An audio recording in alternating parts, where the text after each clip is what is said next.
Welcome to the Talkin VAWLS Network. My name is Boogie Bentley. Hope you guys are having a good Friday morning. Look, I think if we talk about the offensive line, most of us would be in agreement that we lack a little depth there.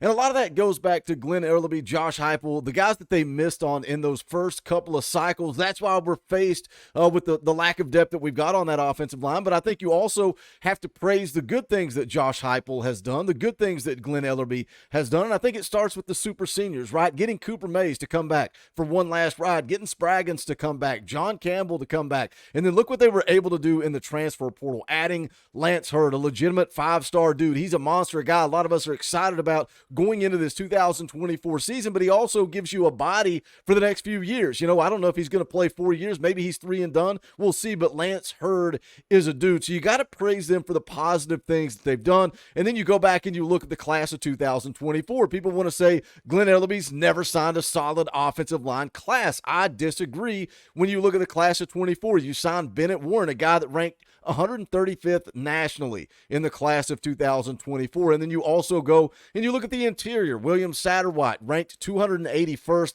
nationally. Max Anderson, 2 guys that are on the interior of the offensive line. Max Anderson at 319. So that's 3 guys that are right around that on 300. I think that's a pretty solid haul. And then you go and you look at a guy like Gage Ginther that everybody and their brother is high on, saying he's underrated. And I get it.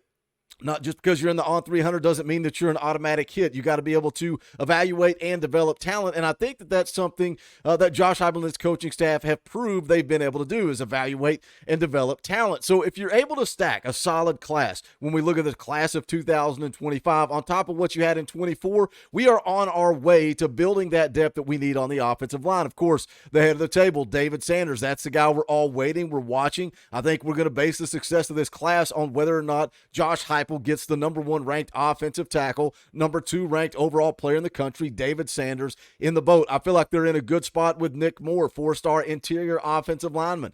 Anthony Agamoro already in the boat. And then this was out on Twitter just recently. 4-star interior offensive lineman Douglas Utu is focused on 6 schools and is eyeing a July commitment. Now, Tennessee listed there in the top 6, but I kind of feel like for Utu, Tennessee may be on the outside looking in, but you get the guys that I just mentioned. You somehow land Douglas Utu, and then a guy we've all been talking about is Jaylen Matthews. We've all lumped him in. George McIntyre, I made the video yesterday. Fun video, man. George McIntyre dropping his crystal balls, who he thinks Tennessee will sign in this class, and one of those guys that he mentioned was Jaylen Matthews, 4-star offensive tackle. He was scheduled to come off the board on Monday, June the 3rd. We were going to be live streaming at 2 p.m. Eastern Time decision.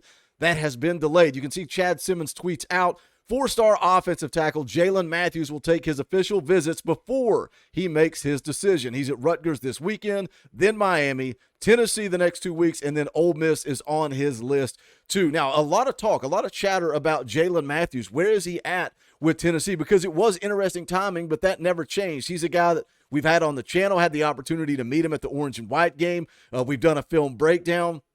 But his evaluation dropped. It's particularly at 247 Sports. We'll get into that in just a second. And there was a lot of conversations. A lot of people saying, why is Jaylen Matthews falling off? Is Tennessee not interested? Are they passing? And we confirmed, Austin Price put it out. Tennessee still loves them some Jaylen Matthews. Still, Jaylen Matthews also loves him some Tennessee. Again, it goes back to this coaching staff.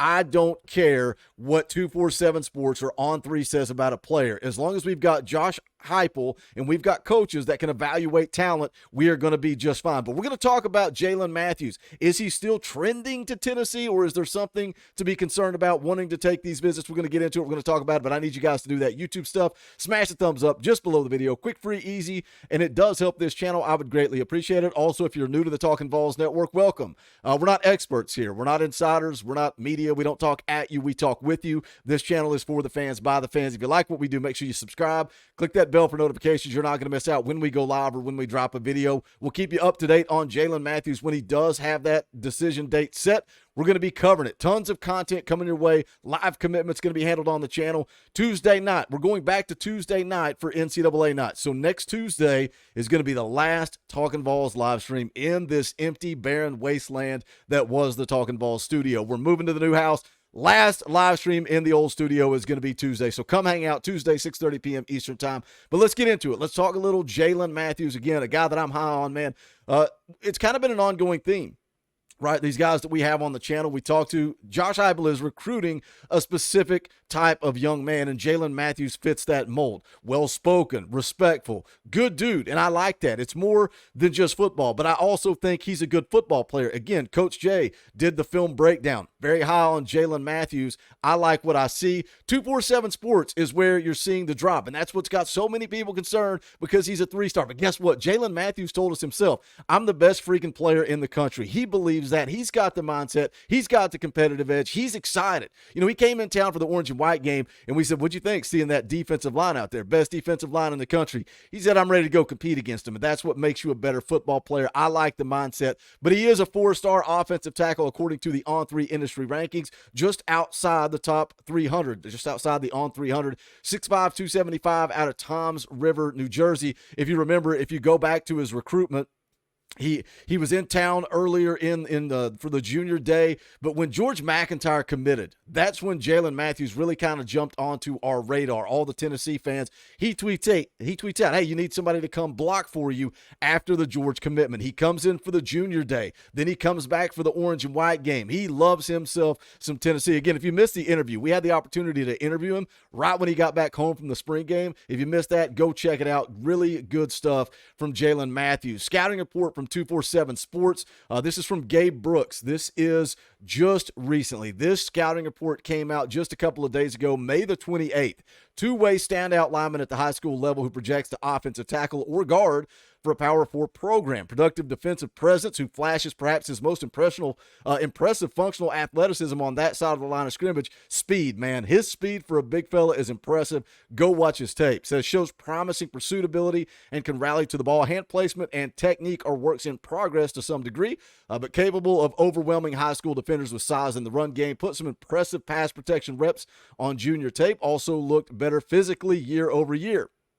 Plays upright at times, can improve pad level consistency, lack of up-to-date verified data in regards to physical attributes, and combine testing cloud the evaluation a bit.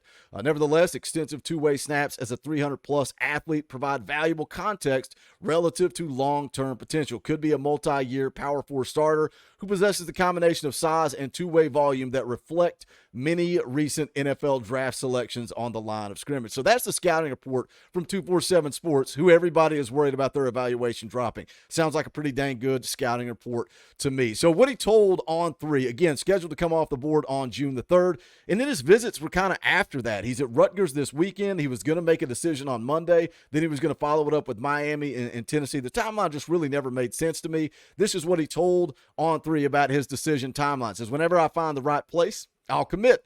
I just want to take these visits, make sure I find the right fit. The relationships are important, and it's just how I feel at these schools.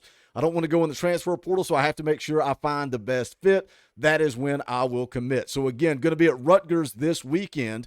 Miami on June the 7th. June the 14th, he's going to visit Tennessee. Ole Miss, also a team to watch, as you saw in the Chad Simmons tweet. They were late to the game, late offer, but he does like Lane Kiffin, likes the way he coaches. So we will see what happens there as far as they are concerned. But, again, going to delay the decision here. This is what he said about Tennessee. He says, I've seen and heard everything at Tennessee. I just want to spend some more time with the coaches, the fan base. My connection with Coach Glenn Ellerby and how they have recruited me makes Tennessee stand out. So, again, Austin Price at VolQuest confirms Tennessee still loves them some Jaylen Matthews. He also confirms Jaylen Matthews still loves him some Tennessee. What do you guys think? Are you concerned about the delayed decision? There's been a lot of chatter lately about Jaylen Matthews and panic almost. We'll see where he ends up. We'll see when that decision comes out. But do me a favor, smash that thumbs up on the way out the door. Go check out the Talkin VAWLS merchandise. You guys know where. You can go to bonfire.com/store/Talkin VAWLS. Any and all sports greatly appreciated. Also, shout out to all the members of the channel. If you've got a power T beside your name in the chat or the comment section, I am grateful for your support. You want to support this channel. We say for the fans, by the fans. It is also fan funded. I'm not able to come on here and make videos every day without your support. Think about hitting that join button. You can do it for as little as $1. If you want to give more, that's great. For you get access to custom Talkin VAWLS emojis, fan call-in shows, all kinds of fun perks and benefits. But we are greatly appreciative of your support. But that is going to do it for this. Appreciate you guys tuning in. Hope you guys have a great Friday. This is the Talkin VAWLS Network. My name's Boogie Bentley. Go Big Orange.